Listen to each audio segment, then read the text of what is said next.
Hello guys, good morning. आज हम बात करते हैं संयुक्त राष्ट्र संघ के बारे में। यदि आप चैनल पर नए हैं तो चैनल को सब्सक्राइब कीजिए। और आपको बता दें कि 2:30 बजे टॉपिक वाइज सीरीज चल रही है। उस सीरीज से आप अपने नोट्स भी प्रिपेयर कर सकते हैं। बात करते हैं आज के टॉपिक के बारे में। यूनाइटेड नेशन ऑर्गेनाइजेशन, संयुक्त राष्ट्र संघ। संयुक्त राष्ट्र संघ का इतिहास के बारे में जानते हैं कि इससे पहले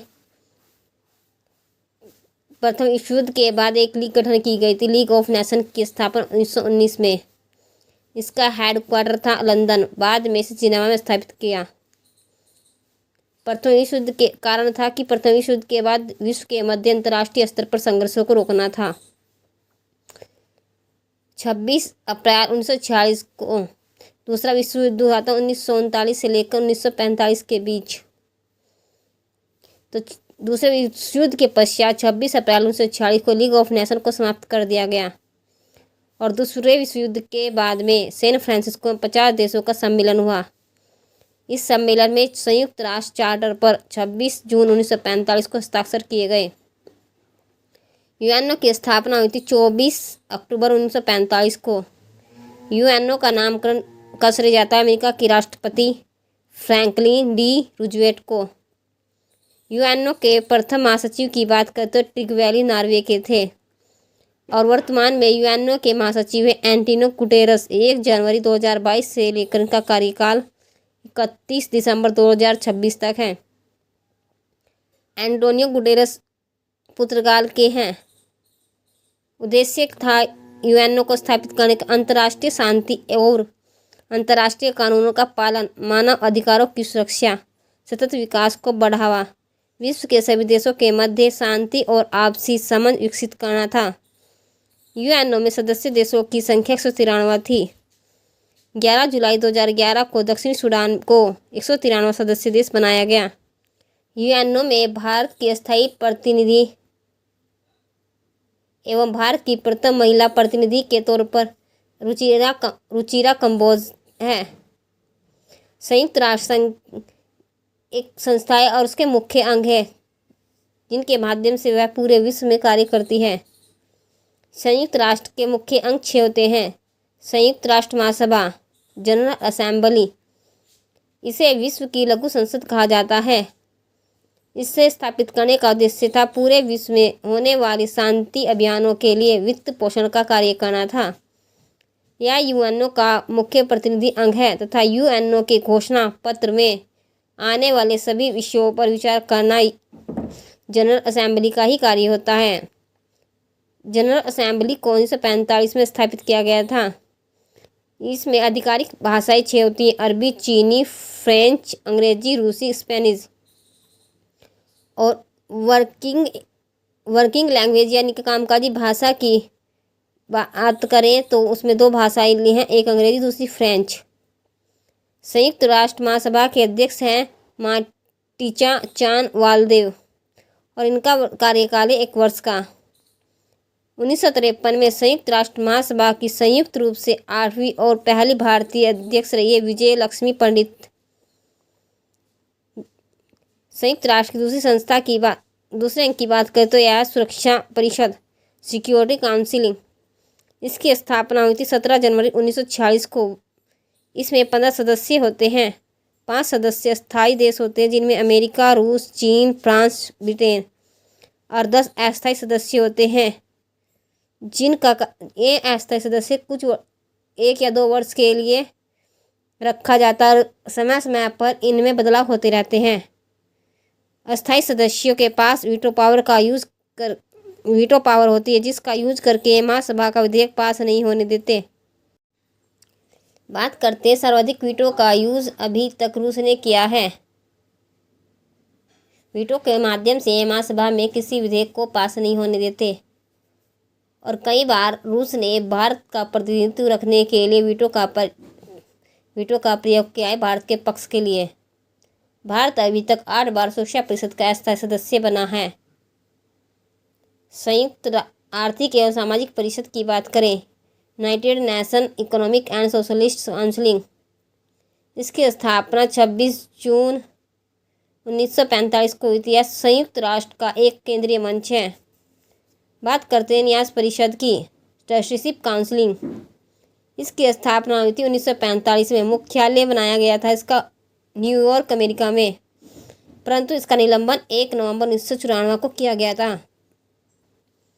न्यास परिषद को बनाने का उद्देश्य था उन देशों की सुरक्षा और प्रशासन संबंधी दायित्वों का निर्वहन करना जो दूसरे विश्व युद्ध के बाद भी स्वतंत्र नहीं हो पाए। बात करते हैं संयुक्त राष्ट्र के अंतर्राष्ट्रीय न्यायालय के बारे में।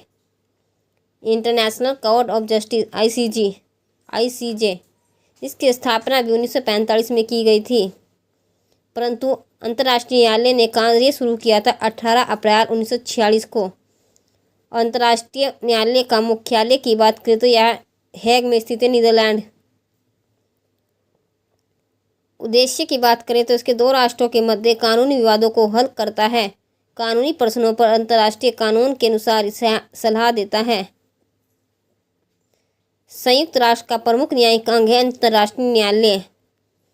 अंतर्राष्ट्रीय न्यायालयों की संख्या 15 न्यायाधीशों की संख्या 15 सदस्य होते हैं। न्यायाधीशों का कार्यकाल 9 वर्ष होता है। प्रथम अंतर्राष्ट्रीय न्यायालय के जज रहे थे या अध्यक्ष थे जॉर्ज गुस्ताव गुइरेरो। प्रथम भारतीय जो अंतर्राष्ट्रीय न्यायालय में न्यायाधीश रहे प्रिंस श्री नागेंद्र सिंह। वर्तमान में अंतर्राष्ट्रीय न्यायालय में न्यायाधीश रहे दलवीर भंडारी। भारतीय अंतर्राष्ट्रीय न्यायालय में न्यायाधीशों की नियुक्ति महासभा तथा सुरक्षा परिषद के सदस्य मिलकर करते हैं। संयुक्त राष्ट्र सचिवालय की बात करें तो द यूनाइटेड नेशंस सेक्रेटेरिएट संयुक्त राष्ट्र का प्रशासनिक अंग है।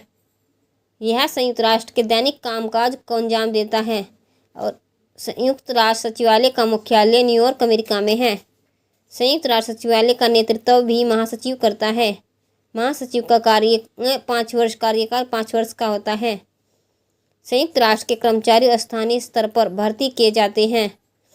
संयुक्त राष्ट्र में जिन कर्मचारी स्थानीय स्तर पर भर्ती की जाती उस भर्ती का दायित्व सचिवालय के पास होता है। बात करते हैं मानव विकास सूचकांक के बारे में। मानव विकास सूचकांक का प्रतिपादन हुआ था 1990 में। अर्थशास्त्री थे महबूब उल हक तथा सहायक भारतीय अर्थशास्त्री अमर्त्य सेन के द्वारा किया गया था। मानव विकास होता क्या है? मानव विकास के सभी मानवीय विकल्पों जैसे आर्थिक, सामाजिक, सांस्कृतिक तथा राजनीतिक क्षेत्रों का विस्तार आ जाता है। इससे लोगों के विकल्पों में विस्तार के साथ साथ होने वाले कल्याण के स्तर को ऊंचा करने की प्रक्रिया है। मानव विकास का उद्देश्य आर्थिक समृद्धि साधन मात्र है। आर्थिक विकास की संपूर्ण प्रक्रिया का अंतिम उद्देश्य मानव की स्थितियों में सुधार करना है। संयुक्त राष्ट्र विकास कार्यक्रम UNDP ने 1990 में पहली बार जारी किया था HDI। मानव विकास सूचकांक के 3 आयाम होते हैं, जिसमें जीवन प्रत्याशा यानी कि लंबा जीवन जीना, स्वस्थ जीवन और दूसरा आयाम है शिक्षा। तीसरा आयाम है आय सूचकांक, इनकम। इस सूचकांक की गणना 0 से 1 के बीच होती है। जिस देश का जितना ऊंचा स्कोर होगा उस देश का विकास उतना ही होगा। भारत का मानव विकास सूचकांक 2024 में स्थान 139वां और 2025 में भारत का स्थान 130वां। अर्थशास्त्र का नोबेल पुरस्कार प्राप्त करने वाले प्रथम भारतीय थे अमर्त्य सेन। 1998 में प्राप्त किया गया था। अमर्त्य सेन की कल्याणकारी अर्थशास्त्र शाखा से संबंधित थे। बात करते हैं विश्व खुशहाली सूचकांक के बारे में। इसकी report United nation sustainable solution network के द्वारा जारी की जाती है। विश्व खुशहाली को मापने के आयाम 6 होते हैं: सामाजिक सहयोग, आय, स्वास्थ्य, उदारता, स्वतंत्रता, भ्रष्टाचार की अनुपस्थिति। 2024 में भारत का स्थान विश्व खुशहाली इंडेक्स में 126वां था, जबकि 2025 में भारत का स्थान 118वां है।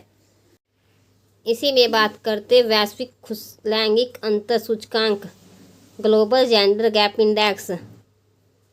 होता क्या है, लिंग के आधार पर स्त्री पुरुषों के बीच के अंतर को लैंगिक अंतर कहते हैं। वैश्विक लैंगिक अंतर सूचकांक की रिपोर्ट विश्व आर्थिक मंच जारी करता है, जिसकी शुरुआत 2006 में की गई थी।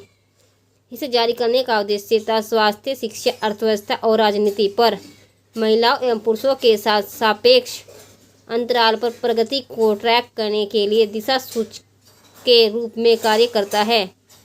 प्रत्येक देश के हितधारक विशिष्ट आर्थिक, राजनीतिक एवं सांस्कृतिक में प्रासंगिक प्राथमिकताएं निर्धारित करने में सक्षम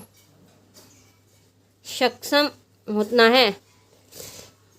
वैश्विक लैंगिक अंतर सूचकांक के 4 आयाम में लैंगिक समानता की दिशा में प्रगति का मूल्यांकन किया जाता है, जिसमें आर्थिक भागीदारी और अवसर इसमें के पॉइंट होते हैं। महिला शक्ति केंद्र, सुकन्या समृद्धि जैसी योजनाएं भारत में चलाई जाती हैं।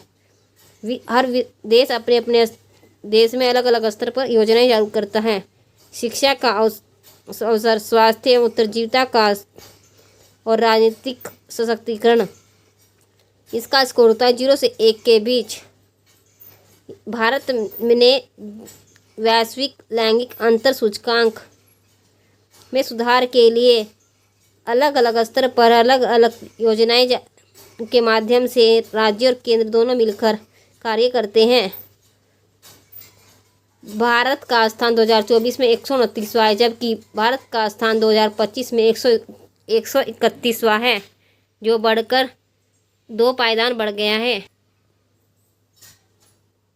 वैश्विक भूख सूचकांक, ग्लोबल हंगर इंडेक्स की बात करें तो इसका उद्देश्य था क्षेत्रीय, राष्ट्रीय एवं वैश्विक स्तर भूख को व्यापक तौर पर मापना। इसकी रिपोर्ट प्रकाशित की जाती है concern worldwide and hunger help के द्वारा। यह भी 2006 से जारी की जाती है। वैश्विक भूख इंडेक्स के सूचकांक के संकेतक 4 होते हैं, जिनमें अल्पपोषण, बच्चों में नाटापन, बच्चों का वजन कम होना और बाल मृत्यु दर जैसे। इस सूचकांक का स्कोर 0 से 100 के मध्य होता है। भूखमरी को समाप्त करने के लिए सतत विकास लक्ष्य में भूखमरी का लक्ष्य शून्य भूखमरी के तौर पर दूसरे लक्ष्य को रखा गया है, जिसे 2030 तक भारत का लक्ष्य शून्य भूखमरी करना है। भारत का 2024 में स्थान 105 था, जबकि वर्तमान में 2025 में भारत का स्थान 6 पायदान बढ़कर 111 हो गया है।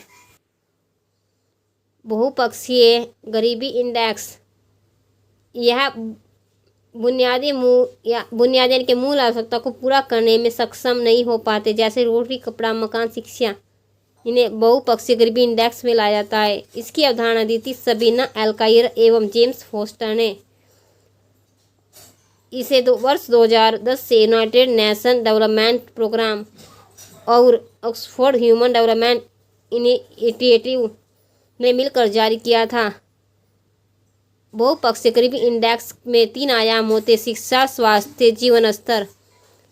इन 3 आयामों के साथ 10 इंडेक्स होते हैं, जिनमें